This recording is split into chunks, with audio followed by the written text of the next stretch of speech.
Il est important de connaître la volonté de Dieu. Jésus a dit que ses véritables parents sont ceux qui connaissent et font la volonté du Père. Quiconque fait la volonté de Dieu, celui-là est mon frère, ma sœur et ma mère. Marc 3, 35. Dans la parabole des deux fils, Jésus réprimande les principaux sacrificateurs et les anciens pour ne pas avoir fait la volonté du Père. Plus précisément, ils ne se sont pas repentis et n'ont pas cru. Matthieu 21, 32. Au fond, la volonté de Dieu est que nous nous repentions de nos péchés et que nous ayons confiance en Christ. Si nous n'avons pas fait ce premier pas, alors nous n'avons pas encore accepté la volonté de Dieu.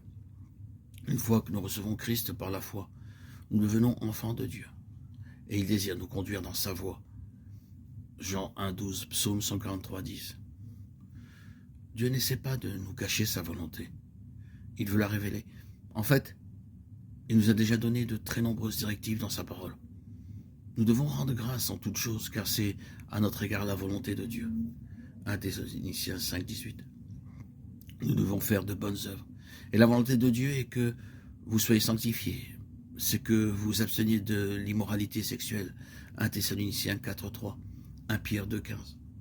La volonté de Dieu est connaissable et éprouvable. Romains 12, 2 dit « Ne vous conformez pas au siècle présent, mais soyez transformés par le renouvellement de l'intelligence, afin que vous discerniez quelle est la volonté de Dieu, sa volonté bonne, agréable et parfaite. » Ce passage nous donne une séquence importante. L'enfant de Dieu refuse de se conformer au monde et se laisse plutôt transformer par l'esprit. Connaître la volonté de Dieu est parfois difficile car cela demande de la patience. Il est naturel de vouloir connaître toute la volonté de Dieu d'un coup, mais ce n'est pas ainsi qu'il travaille habituellement. Il nous révèle une étape à la fois, chaque geste est un pas de foi, et nous permet de continuer à lui faire confiance. L'important est que pendant que nous attendons d'autres directives, nous soyons occupés à faire le bien que nous savons faire. Jacques 4, 17. Souvent, nous voulons que Dieu nous donne des précisions, où travailler ou vivre, avec qui nous marier, quelle voiture acheter. Dieu nous permet de faire des choix, et si nous nous soumettons à lui, il a des moyens d'empêcher les mauvais choix. Acte 16, 6, 7. Plus nous apprenons à connaître une personne, plus nous devenons familiers avec ses désirs. Par exemple, un enfant peut regarder de l'autre côté d'une rue animée la balle qui a rebondi, mais il ne court pas après elle, car il sait que son père ne voudrait pas qu'il fasse cela. Il n'a pas besoin de demander conseil à son père dans chaque situation particulière.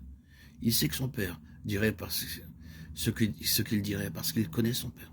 Il en va de même dans notre relation avec Dieu. En marchant avec le Seigneur, en obéissant à sa parole et en nous appuyant sur son esprit, nous découvrons que nous avons reçu l'esprit du Christ. 1 Corinthiens 2, 16. Nous le connaissons et cela nous aide à connaître sa volonté. Nous trouvons la direction de Dieu facilement disponible. La justice de l'homme intègre aplanit sa voie, mais les méchants sont renversés par leur méchanceté. Proverbe 11, 5. Si nous marchons étroitement avec le Seigneur et désirons vraiment sa volonté pour nos vies, Dieu placera ses désirs dans nos cœurs. La clé est de vouloir la volonté de Dieu, pas la nôtre. Fais de l'Éternel tes délices et te donnera ce que ton cœur désire. L'esprit est alors renouvelé selon les choses de Dieu. Nous pouvons alors connaître la volonté parfaite de Dieu. En cherchant la volonté de Dieu, nous devons nous assurer que ce que nous envisageons n'est pas quelque chose de la Bible. Par exemple, la Bible interdit le vol, puisque Dieu a clairement parlé de la question. Nous savons que ce n'est pas sa volonté que nous devenions des braqueurs de banque. Nous n'avons même pas besoin de prier à ce sujet. Nous devons également nous assurer que ce que nous envisageons glorifiera Dieu et nous aidera ainsi que les autres à grandir spirituellement.